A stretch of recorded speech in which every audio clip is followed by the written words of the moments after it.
Self Jully Hazarika. मैं ललंज coaching classes की student counsellor हूँ और हमारे साथ आज जुड़े हुए हैं हम लोग का इंस्टीट्यूट का academic coordinator mister Abhishek Anand. Actually हम लोग आज पहली बार ऐसे मिले हुए हैं और हम लोग का टॉपिक है कि अभी जो आने वाला एग्ज़ाम है जेईई मेंस का, तो बच्चे लोग कैसे पढ़ें, क्या करें, जो अभी 23 जून से आने वाला है, तो इसके बारे में हम लोग थोड़ा बहुत बातचीत करेंगे। तो आइए हम मिलते हैं। जी सर, वेलकम। हेलो, वेलकम दर्शकों। तो अभी हम लोग का तो नीट का भी एग्ज़ाम आ रहा है, जेईई का भी मेंस का भी आ रहा है और सीडब्ल्यू का भी आ रहा है। तो हम आपके साथ जेईई मेंस के बारे में थोड़ा बहुत बातचीत करेंगे जो अभी 23 जून से आने वाला है। ये बच्चे लोग कैसे पढ़ेंगे, अभी तो बहुत कम टाइम है, तो क्या करना चाहिए, थोड़ा हम लोग को बताइए। सो स्टूडेंट्स, सबसे पहले तो आप कॉन्फिडेंस अपना लूज़ मत करो, खुद पे सेल्फ कॉन्फिडेंस रखो, आप कर पाओगे, ये यकीन होना चाहिए आपको, तभी जाके आप फर्स्ट स्टेप पे आओगे। क्वेश्चंस और बुक्स कौन से सॉल्व करने हैं ये मैं आपको बता पाऊँगा अभी, but the first thing is आपका सेल्फ कॉन्फिडेंस। अगर आप अच्छे से पढ़ाई कर रहे हो, खुद पे कॉन्फिडेंस है आपको, पेशेंस है आप में, तो आप बिल्कुल निकाल लोगे। सेशन 2 तक भी जाने का ज़रूरत नहीं, आप सेशन 1 में ही स्कोर कर लोगे। तो सेशन 1 में मैं आपको एक बुक बता रहा हूँ, 43 ईयर्स प्रीवियस ईयर क्वेश्चंस है। तो ये बुक फिजिक्स के लिए भी आती है, केमिस्ट्री के लिए भी आती है एंड मैथ्स के लिए भी आती है। सो ये इस बुक को आपको फॉलो करना है एंड इसमें सारा जो पेपर्स है, सेट्स है, उसको सॉल्व करना है आपको। पर डे आप एक सेट सॉल्व करो, आप अभी बढ़ा सकते हो बिकॉज 4 डेज ही टाइम बचा है। अलग अलग स्टूडेंट्स का अलग अलग टाइम पे आपका 23 से आपका 29 तक एग्ज़ाम है, कोई सा भी आपको इसमें डेट पड़ सकता है। आपको ज़्यादा टाइम मिलता है और अच्छी बात है। ट्राई करो आप डेली 4 to 5 सेट्स सॉल्व करने का। डेली 2 सेट्स आप फिजिक्स का सॉल्व करो, केमिस्ट्री एंड मैथ्स का सॉल्व करो। मेरा यही प्रेफरेंस रहेगा कि अभी आप बुक्स पढ़ना या नए चैप्टर को पढ़ना नहीं सही रहेगा आपके लिए। रिवीजन आप कर सकते हो, रिवीजन के लिए एक लिमिटेड टाइम रखो, आप रेगुलर रखो, सारे सब्जेक्ट्स पे इक्वल ध्यान दो। मैथ्स पे एक्स्ट्रा फोकस करो, एक्स्ट्रा सॉल्व करो, मैथ्स के जितने क्वेश्चंस हो सकते हैं आप सॉल्व करो। मैथ्स का आप previous year 43 years question solve करो। काफ़ी स्टूडेंट्स ने 43 ईयर्स क्वेश्चन सॉल्व कर लिया होगा बिकॉज ये बुक्स जो है काफ़ी फेमस है। ये हमारे कोटा में भी और जितने भी IIT जेईई या नीट के प्रिपेयर यहाँ पे हमारे कोचिंग में, ललंस कोचिंग में ही बच्चे जो प्रिपेयर करते हैं, तो ये बुक्स उनको पहले बताया जाता है। जो मॉड्यूल्स होता है वो तो आपके कोचिंग का तो बहुत इंपॉर्टेंट है ही, उसको तो मैं यही जान रहा हूँ कि आप पहले से ऑलरेडी सॉल्व कर चुके हो। बट इसके अलावा मैथ्स में अगर आपको और भी कुछ बुक्स चाहिए तो आप RD शर्मा का ऑब्जेक्टिव टाइप क्वेश्चन सॉल्व कर सकते हो, तो आपको बहुत सारे हेल्प मिल जाएगा RD शर्मा से। Now coming to the weightage, तो NCERT आप केमिस्ट्री में बिल्कुल भी मत भूलना। The most and very most important thing in the chemistry part is NCERT because 60% of the weightage in JEE Main comes from NCERT। Similarly physics के लिए भी आप पढ़ सकते हो, बट सबसे ज़्यादा 60% वेटेज है केमिस्ट्री का। Thank you. और एक बात है, जैसे कि हम लोग का एग्ज़ाम में कट ऑफ मार्क होता है, तो लास्ट जो कट ऑफ मार्क था, जो प्रीवियस कट ऑफ मार्क था, अभी इस बार कैसा हो सकता है, आपका कुछ ऐसा कुछ विचार है क्या हो सकता है? कट ऑफ मार्क तो होता ही है। तो ओके, सो लास्ट ईयर जो कट ऑफ था वो आपको अगर देखा जाए, अगर मार्क्स के बेसिस पर देखा जाए तो 292 से 286 से 292 मार्क्स के बीच में जो बच्चे आ रहे थे उनका रैंक 9th से लेकर 12th रैंक से लेकर 9th रैंक तक उठा, उनका परसेंटाइल उठा 99.99। ठीक है, तो इस बेसिस पर जो पिछले साल का कट ऑफ जेईई मेन का, या फिर आप बोल सको तो NIT में एडमिशन्स के लिए जो कट ऑफ उठा वो था आपका, IIT एडवांस के लिए जो कट ऑफ होता है वो उठा आपका 90% परसेंटाइल के आसपास। उसके पिछले साल उठा था 85 परसेंटाइल के आसपास जनरल के लिए। Depending upon the question paper इस साल भी वो डिपेंड कर सकता है, वो मार्क्स वेरी कर सकता है। ठीक है, तो वो प्रिडिक्टेड पहले से हमें पता नहीं होता है, बट वो जैसे आ जाता है, एग्ज़ाम हो जाता है, क्वेश्चन पेपर का डिफ़िकल्टी लेवल हो जाता है, हमारे जो सीनियर फैकल्टीज़ हैं, हमारे जो HODs हैं, वो प्रेडिक्ट कर देते हैं, तो हमारे वेबसाइट पे भी आ जाएगा वो। अभी आपने बोला है परसेंटाइल, ये परसेंटाइल क्या है, दर्शकों को थोड़ा बताइए, परसेंटाइल है क्या, मतलब कैसे निकालते हैं, ये क्या है? ओके, तो परसेंटाइल में काफ़ी स्टूडेंट्स को कन्फ्यूज़न आता है कैसे कैलकुलेट करते हैं। सो सपोज दैट मैं आपको एक एग्जांपल से समझा देता हूँ। सपोज दैट कि हमारे क्लास में 10 बच्चे हैं, ठीक है, 10 बच्चे हैं हमारे क्लास में।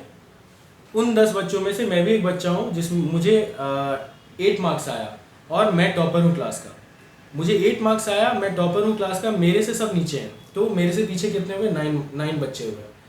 तो total number of students scoring below your marks, so how many students are there, 9 divided by total number of students. How many total number of students were there? 10 into 100. So this is the percentile score. So 9 divided by 10 into 100 which is approximately 90 percentile. ये जैसे जैसे आप number of students बढ़ता है, जब आप 5 lakhs पे जाओगे, 5 लाख स्टूडेंट्स पे जाओगे, तो ये 99.99 परसेंटाइल ये पॉइंट में और बढ़ते जाएगा, आप कैलकुलेशंस में आपको आइडिया लग जाएगा. So this is the formula okay okay, thank you. For calculating percentile. Okay, thank you sir. आपको क्या लगता है ये जो हम लोग का जेई मेंस का जो फुल मार्क है, मतलब 300, वैसे तो पहले 360 था, अभी फ़िलहाल 300 हुआ है, ऐसा कोई बच्चा पूरा फुल मार्क लेके आया है क्या? या आई रिमेम्बर 2017 में एक स्टूडेंट है, उसका लिम्का बुक ऑफ रिकॉर्ड्स में भी उसका नाम दर्ज हुआ था. His name was Kalpit Veerwal. So he scored 360 marks, he scored 360 out of 360 marks. So उसके पहले एक स्टूडेंट ने 355 मार्क्स लाया था, तो ये कल्पित ने उसी स्टूडेंट का रिकॉर्ड ब्रेक करते हुए फुल स्कोर किया 2017 में.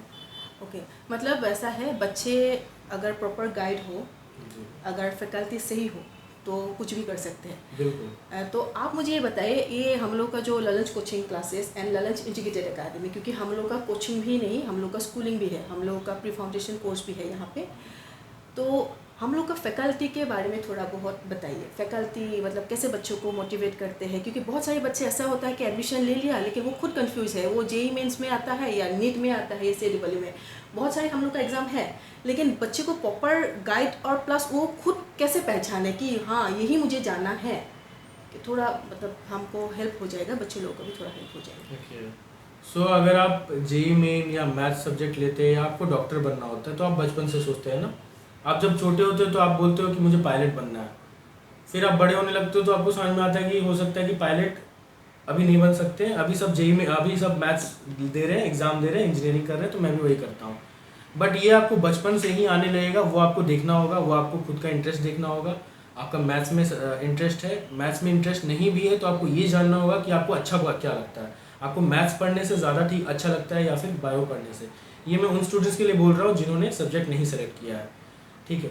उसके बाद जो गाइडेंस का बात है, जो बच्चे 8, 9, 10 से ये चीज़ को लेकर आ रहे हैं, वो उसी टाइप का पैटर्न, क्वेश्चन पैटर्न सॉल्व कर रहे हैं, उसी टाइप से गाइडेंस ले रहे हैं फैकल्टीज से. सो ऐसे बच्चे को वो 1 स्टेप अहेड होते हैं. फॉर एग्जांपल हमारे कोचिंग इंस्टीट्यूट में एक स्टूडेंट है आरोहन हजारिका करके, क्लास 9th में है, तो वो हमारे साथ काफ़ी पहले से जुड़ा हुआ था. तो उनका जो गाइडेंस है वो अलग था. वो अपने से 1 साल बाद का क्वेश्चन सॉल्व कर दे रहा था. बच्चे जो हैं R D Sharma books 9th या 10th में नहीं यूज़ करते हैं. बेसिकली वो बोलते हैं कि मुझे बोर्ड पे फोकस करना है, so they prefer RS Agarwal book. But यहाँ पे हम उनको आर डी शर्मा प्रैक्टिस करना सिखाते हैं. सो क्या होता है ना, उनको लैंग्वेज आ जाता है. अभी आर डी शर्मा जब उन पढ़ना शुरू कर दिए, उनका लैंग्वेज समझना शुरू कर दिए. फिजिक्स में वो बचपन से class 9th and class 10th से HC वर्मा अगर वो पढ़ रहे हैं, तो उनको एक आइडिया लग जाता है, उनको एक आदत हो जाता है. तो उसी तरह वो सामने जब 11th-12th का HC वर्मा आता है, जब 11th-12th का आर डी शर्मा बुक आता है, तो वो उसके लैंग्वेज को बहुत ही अच्छे से पढ़ लेते हैं. इरोडोव जैसी टफ बुक्स फिजिक्स में कहा जाता है कि जिन्होंने इरोडोव नहीं पढ़ा वो फिजिक्स क्या किया, उन्होंने जेईई मेन का प्रिपरेशन क्या किया. लेकिन मेरा ये मानना है, मेरा पर्सनली ये मानना है कि इरोडोव ज़रूरी नहीं है. आपका डेडिकेशन, आपका डिटर्मिनेशन ज़रूरी है. अगर आप प्रीवियस ईयर क्वेश्चंस अच्छे से सॉल्व किए हैं, आपने बहुत सारे क्वेश्चंस पे पकड़ बना लिया है, तो नया कैसा भी क्वेश्चन हो आप उस पर फाइट करके आप उसको सॉल्व कर ही लोगे. Okay, thank you sir. Faculty के बारे में थोड़ा बोलिए, और हम लोग का इंस्टीट्यूट मतलब ब्रांच कहाँ कहाँ पे है और क्या क्या क्लासेस होते हैं, थोड़ा डिटेल्स. ओके, सो हमारे जो टॉप फैकल्टी हैं, केमिस्ट्री के जो गुरु हैं हमारे ललन कुमार सर, हमारे वो ये सबसे सीनियर फैकल्टी हैं यहाँ पे. He is also the director of Lalan's coaching classes and Lalan's integrated academy. He has done his IIT Guwahati. He has done his BTech from IIT Guwahati. He is having more than 16 plus years of experience. From the same college, Akshay sir is also there. He is teaching physics. He is also BTech in IIT Guwahati. 16 plus years experience, and he is teaching physics. आरोहन हजारिका को sir and Akshay sir ने, Lalan sir ने ही guide किया. Next हमारे maths के faculty हैं कुलदीप कारवा sir, वो भी IIT गुवाहाटी से ही हैं, उनका भी 14+ ईयर्स एक्सपीरियंस है and he is also very esteem faculty in maths. Okay, so हमारे गुवाहाटी में 5 ब्रांचेज हैं, GS road, zoo road, Malegaon, Bhetapara and Satgaon. Guwahati से बाहर हमारे 6 ब्रांचेज हैं, नालबारी, तेजपुर, ईटानगर, शिवसागर, कोकराझार एंड धनबाद में हमारा ऑनलाइन क्लासेस चलता है। ओके, मतलब ऑनलाइन क्लास और ऑफलाइन क्लास दोनों में आपका हर एक ब्रांच अवेलेबल है जी। ओके, तो फैकल्टी हम लोग का मतलब जो मैथ्स के टीचर ही हो या फिज़िक्स के ही हो, बच्चों को कैसे टाइम देते हैं? मतलब बहुत सारे क्लासेस तो होते ही है, क्योंकि प्री फाउंडेशन का भी है, हम लोग का स्कूलिंग भी है, कोचिंग भी है और ड्रॉपर बैच भी है, क्रैश कोर्स भी, बहुत सारे हम लोग का मतलब है ही। तो कैसे टाइम करते हैं? मतलब ऐसा कुछ टाइम टेबल है या मतलब कि 6 बजे के बाद ऑनलाइन क्लास हो या ऑफलाइन क्लास, ऐसा कुछ थोड़ा बताइए, टाइम कैसे मैनेज करते हैं? बच्चे जब ज्वाइन करते हैं हमारे पास तो सबसे पहले हम उनको ये बोलते हैं कि सबसे पहले आप सिलेबस लिखो, अपना सिलेबस अपने घर के आगे लिखो, अपनी बुक्स के आगे लिखो, अपने जो स्टडी टेबल है उसके सामने में फ्रंट पे चिपका दो। इससे क्या उनको दिमाग में रहेगा कि क्या पढ़ना है क्या नहीं। उसी हिसाब से हमारे फैकल्टीज ही पढ़ाते हैं, उनको डेली प्रैक्टिस प्रॉब्लम्स मिलता है। और जो मॉड्यूल्स है, अगर आप मॉड्यूल्स अपने कोचिंग का भी किसी भी इंस्टीट्यूट का, आई am not talking about my institute only, किसी भी इंस्टीट्यूट का अगर आपको मॉड्यूल्स मिला है तो दो फर्स्ट प्रेफरेंस है आप प्लीज़ अपने मॉड्यूल्स को दीजिए। जो भी मैंने प्रीवियस ईयर क्वेश्चन दिया वो तो है ही, बट आप फर्स्ट प्रेफरेंस अपने कोचिंग के मॉड्यूल को दीजिए। अब आप सेल्फ स्टडी कर रहे हो तो बिल्कुल आप प्रीवियस ईयर क्वेश्चंस पे जाइए, बिल्कुल आप RD शर्मा पे जाइए। हमारे जो फैकल्टीज़ हैं वो डाउट सेशंस भी लेते हैं, इसके अलावा टाइम टेबल देने के अलावा बच्चों को टाइम टेबल देते हैं, वो डाउट सेशंस वो एक्स्ट्रा लेते हैं। जो अगर किसी स्टूडेंट्स को पर्सनल डाउट हो रहा है, किसी टॉपिक में पर्सनल उनको समझ में नहीं आ रहा, वो हम अपने फैकल्टीज़ डाउट वाले फैकल्टीज़ को बोलकर उनसे भी क्लासेस पर्सनली अरेंज करवा देते हैं। जो हमारे एकेडमिक काउंसलर्स हैं वो हमारे बच्चों का अलग से ख्याल रखते हैं, उनके गार्जियन को रेगुलर मैसेज जाता है, रेगुलर अपडेट जाता है कि वो बच्चे कर रहे हैं क्लासेस की नहीं कर रहे हैं, उनका व्हाट्सएप पे ग्रुप बना दिया जाता है और उनको हर संडे को टेस्ट का मार्क्स भेज दिया जाता है ग्रुप पे। हम सारे ही कोर्सेज में हमारा संडे को टेस्ट होता है, कंपलसरी होता है, ताकि बच्चों को फाइनल एग्जाम देते टाइम कुछ प्रॉब्लम ना आए, घबराहट ना हो। मतलब एक फैमिली की तरह बन गए हैं, मतलब जुड़ जाते हैं, जैसे पेरेंट्स लोग, फैकल्टी और स्टूडेंट अच्छे मतलब एक साथ जुड़ जाते हैं जी।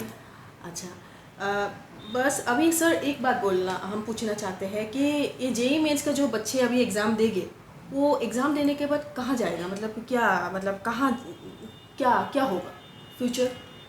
ओके, सो जैसा कि हमें पता है IIT में लिमिटेड सीट्स हैं और कितना सीट है, मतलब कितना है? सो IIT में हमारा अप्रॉक्सीमेटली अगर आप देखो तो 30,000 सीट्स हैं, बट अगर आप कॉलेज मिलने का बात करो, अगर आप मनचाहा ब्रांच मिलने का बात करो तो आपका ये 15,000 पे कट होकर आ जाता है। 15,000 रैंकर्स को भी वो ब्रांचेस नहीं मिल पाते हैं जो उन्हें चाहिए होता है। बेसिकली स्टूडेंट्स को हमारे मैकेनिकल, सिविल, CS, IT आजकल बहुत डिमांड में है, ये सब चाहिए होता है। तो ये सब ब्रांचेस के लिए उनको थोड़ा सा फाइट करना पड़ेगा, लाइक उनको 150 मार्क्स से अबव रखना पड़ेगा। अगर वो जनरल है तो उनको 180 से ही अबव रखना पड़ेगा। I am not talking about the category, but you should try to score above 180 marks, because 180 is the minimum marks that you should be focusing on. और आपको कॉलेजेस मिलेगा, सबसे अच्छा आप देखो NIT तिरची हो गया, NIT सिलचर हो गया, would be selected in NIT colleges as well by scoring in JEE exam. So जो आपको कॉलेजेस उनको मिल सकता है जो बहुत अच्छा स्कोर करते हैं, जिनका आप मान लो कि 300 में से अगर आप मान लो कि 290 या फिर आप 99 परसेंटाइल पे भी हो, तो आपका जो कॉलेजेस है रैंक वाइज मैं बता देता हूँ। NIT तिरची हो गया, NIT राउरकेला हो गया, NIT फिर वारंगल हो गया, कालीकत हो गया, सिलचर हो गया, सिलचर यहाँ पे असम में सिलचर हो गया, दुर्गापुर हो गया NIT, हमीरपुर हो गया, कुरुक्षेत्र हो गया। So there are total of 31 NIT colleges. Okay, so in NIT colleges में आपका एडमिशन हो सकता है अगर आप क्वालिफाई कर लेते हो JEE में, तो अच्छे मार्क्स से, एक डिसेंट मार्क्स से। नहीं भी हो सकता है, आपको काउंसलिंग करना होगा। And not only in NIT colleges, but you can also get IIIT colleges through this marks. IIIT colleges also CFTI's college, centrally funded technical institutes, बहुत अच्छे से आपको पता होगा, ये गवर्नमेंट बेस्ड कॉलेजेस हैं तो इसमें भी आपका एडमिशन जेई मेन के मार्क्स के थ्रू होता है। हाँ, और एक क्वेश्चन था।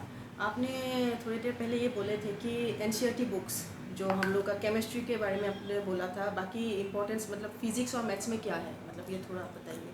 ओके, सो मैंने अभी बताया केमिस्ट्री तो बहुत मस्ट है जेई मेन के स्टूडेंट्स के लिए, जैसे कि 60% वेटेज केमिस्ट्री से होता है जेई मेन का। सिमिलरली 30% जो वेटेज है फिजिक्स का वो है एनसीईआरटी से, और मैथ्स में एनसीईआरटी का वेटेज है जेई मेन में और अप्रॉक्सीमेटली 5 to 8%।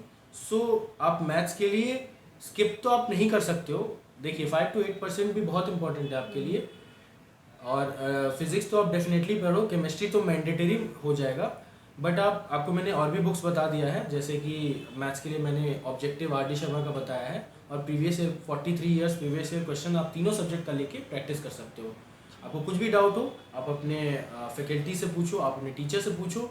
आपको कुछ ना समझ में आ रहा हो तो हमारा भी एक ऐसा जुलाई से एक course same JEE Main session 2 वाले बच्चों के लिए एक हम करेंगे। हमारे जो फैकल्टीज़ है वो फ्री रहेंगे, अपना फ्री टाइम देंगे, डाउट सेशंस लेंगे, क्लासेस भी लेंगे, वो ऑनलाइन लेंगे ऑफलाइन लेंगे। तो उसका जो आपको डिटेल्स है, उसका जो आपको फ़ोन नंबर है, रजिस्ट्रेशन लिंक है, वो आपको डिस्क्रिप्शन में मिल जाएगा। ओके, अभी देखिए, अभी सेकेंड सेशन हम लोग का स्टार्ट होगा 21 जुलाई से। जी, तो सेकंड सेशन में बच्चे को थोड़ा टाइम मिलेगा, अभी तो फर्स्ट सेशन में इतना टाइम नहीं मिलेगा, तो सेकंड सेशन में बच्चे लोग कैसे प्रिपेयर करेंगे खुद को। उनके रूममेट होंगे, उनके घर वाले होंगे, या फिर उनके फैमिली में कोई भी होगा ना, तो आप अपने फैमिली या घर वालों को बोलिए कि आपको एक रूम में पानी दे दे, थोड़ा सा बिस्किट खाना दे दे, और आपको बाहर से ताला मार दें, और चाबी आपके पास फेंक दे, या चाबी आप अपने पास ही रखें, क्योंकि ये जो 1 महीना है ये आपका डिसाइड कर देगा आगे का सारा फ्यूचर। जॉब मेहनत 10 आवर्स एक जो मजदूर है, एक कॉन्ट्रैक्टर, वो भी करते हैं, और 10 आवर्स एक अच्छा कंप्यूटर पे काम करने वाला एक इंजीनियर, एक डॉक्टर भी करते हैं। डिपेंड इतना करता है कि उस 10 आवर्स का उनको कितना आउटपुट मिल रहा है, और उस 10 आवर्स या 8 आवर्स का आउटपुट उस मजदूर को कितना मिल रहा है। सो वो जो डिपेंड करता है, वो जो आउटपुट डिपेंड करता है, वो आपका आउटपुट ये टाइम है, ये टाइम ही आपका ये डिसाइड करेगा कि आपके 8 घंटे पे आपको क्या मिलना चाहिए। आपका वैल्यूएशन होगा, आपका वैल्यू डिसाइड अभी होगा। सो 12 घंटे 10 घंटे मिनिमम, 10 से 12 घंटे आप अभी 1 महीने दे दो, या तो फिर आप पूरे ज़िंदगी भर आप 8 घंटे 10 घंटे आप रगड़ते रहो, और बहुत लिमिटेड वैल्यू पैसों के लिए। जी हाँ सर, और एक सवाल, जो अभी जेई मेंस का जो क्वेश्चन पैटर्न है वो क्या होगा, मतलब 2020 का मतलब ऐसा है कि बच्चे लोगों को जो पहले दे चुके हैं उन लोगों को तो पता ही है, लेकिन जो अभी नया जो बच्चा अभी एग्ज़ाम देंगे उन लोगों को थोड़ा, और हम लोग के दर्शकों को थोड़ा बता दीजिएगा क्वेश्चन पैटर्न कैसा होगा। Okay, so for all the new aspirants जो इस साल क्लास 11th में हैं, और जो पुराने स्टूडेंट्स भी हैं, जेई मेन का पैटर्न तो वही सेम होगा, आप लोग को आइडिया होगा, तो फिर भी मैं बता दे रहा हूँ आपको। Total number of questions will be 30 in each subject. Total number of questions including all the 3 subjects will be 90, और एक सब्जेक्ट में आपको 20 क्वेश्चंस रहेंगे मल्टीपल चॉइस क्वेश्चंस, 10 क्वेश्चंस रहेंगे न्यूमेरिकल बेस्ड क्वेश्चन। ये आपको तीनों सब्जेक्ट में रहेगा, फिजिक्स, केमिस्ट्री एंड मैथ्स में। न्यूमेरिकल बेस्ड क्वेश्चंस में से 5 आपको 5 ही क्वेश्चंस अटेम्प्ट करने हैं, बाकी 5 आपको नहीं करने हैं। नेगेटिव मार्किंग आपका रहेगा 1 मार्क, हर एक रॉन्ग आंसर पे आपको 1 मार्क नेगेटिव हो जाएगा, और हर एक राइट आंसर पे आपको +4 मार्क मिलेगा। तो इस हिसाब से आपका टोटल नंबर ऑफ क्वेश्चंस बन जाता है 75, और आपका टोटल नंबर ऑफ मार्क्स होता है जेईई मेन 2022 का 300 marks. Okay, thank you sir. अभी जैसे कि अभी हम लोगों ने और मैंने भी प्लस हम लोगों का दर्शक और स्टूडेंट्स लोगों को बहुत कुछ आइडिया आज थोड़े टाइम में मिल गया। ये तो हम लोग का सेशन 1 है, तो सेकंड सेशन में ऐसा मतलब हम लोग के यहाँ पे मतलब कुछ और नया कुछ टिप्स मिलेंगे। एक्सपर्ट फैकल्टी के बारे में तो आपने पहले ही बता चुके हैं, तो ऐसा कुछ हम लोग को मिलेगा और हम लोग को स्टूडेंट को कुछ मिलेगा, ऐसा कुछ बताइए। बिल्कुल स्टूडेंट्स, ये बिल्कुल आपके लिए ही है, ये फर्स्ट सेशन और सेकंड सेशन भी आपके लिए ही होगा। तो आप अपना डाउट्स कमेंट्स में आप अपना डिस्कस करोगे, आप लिखोगे आपको सेकंड सेशन में और क्या चाहिए, आपको किससे मिलना है। हम ट्राई करेंगे कि ललन कुमार, सो सेशन 2 में हमारे ललन कुमार सर केमिस्ट्री गुरु, या फिर अक्षय सर फिजिक्स गुरु, कुलदीप कारवा सर मैथ्स गुरु आएंगे। बच्चों आप अपने डाउट कमेंट में लिख कर रखो, कुछ प्रॉब्लम आता है, कुछ आपको कैसा लगा आज का वीडियो, क्या हम में कमी रह गया, क्या हम किस टॉपिक को और कवर कर सकते हैं, आप प्लीज़ बताओ, हम नेक्स्ट टाइम में उसी चीज़ को कवर करेंगे। आपके लिए एक और चीज़ हम डिस्क्रिप्शन बॉक्स में दे दे रहे हैं, कंप्यूटर बेस्ड ट्रेनिंग। आपको पता ही है कंप्यूटर बेस्ड टेस्ट होगा ये जेईई मेन का। सो एनटीए ने सैम्पल पेपर रिलीज़ कर दिया है, आप घर पे बिल्कुल जेईई मेन के एग्ज़ाम के जैसे कंप्यूटर बेस्ड टेस्ट दे सकते हो। उसका लिंक मैं डिस्क्रिप्शन बॉक्स में डाल दूंगा। आप लैपटॉप खोलो, बिल्कुल जैसे जेईई मेन का एग्ज़ाम देते हो बिल्कुल उसी तरह का आपको एग्ज़ाम देने को मिलेगा। हमारी कोचिंग का भी आपको लिंक दे दिया जाएगा, आप वहाँ पे भी जाके हमारा test series free of cost में अवेल कर सकते हो। ओके दर्शकों, हम लोगों ने थोड़ा बहुत बातचीत भी कर लिया आपस में, और आप लोगों ने भी देखा और सुना भी कि पढ़ने के लिए थोड़ा हम लोग का टाइम के हिसाब से हम लोग खुद को भी कैसे करना है, कैसे प्रिपरेशन करना है, आज हम लोग के यहाँ पे अभिषेक सर जी ने अच्छे से बताया। तो आप लोग भी, अभी टाइम तो बहुत कम है फर्स्ट सेशन में, तो आप लोग भी अच्छे से मेहनत कीजिए, जैसे जैसे बताया गया है ऐसे आप लोग आप खुद को प्रिपेयर कीजिए, और सेकंड सेशन में भी आप लोग ट्राई कीजिए। और हम लोग आप लोगों के पास है, कुछ भी आपको ज़रूरत हो तो हेल्प चाहिए, हम लोग का फैकल्टी अवेलेबल है 24/7। तो आप हम लोग के साथ कांटेक्ट कर सकते हैं, ये कांटेक्ट नंबर हम लोग के स्क्रीन के नीचे हो जाएगा, आप लोग को मिल जाएगा। तो फ़िलहाल के लिए अभी यही हम लोग विदा चाहती हूँ, और बच्चों को आने वाले जो एग्ज़ाम है ऑल द बेस्ट, अच्छे से एग्ज़ाम दीजिए, कॉन्फिडेंस से अपना पेपर सॉल्व कीजिए। Thank you so much. Thank you everyone, thank you.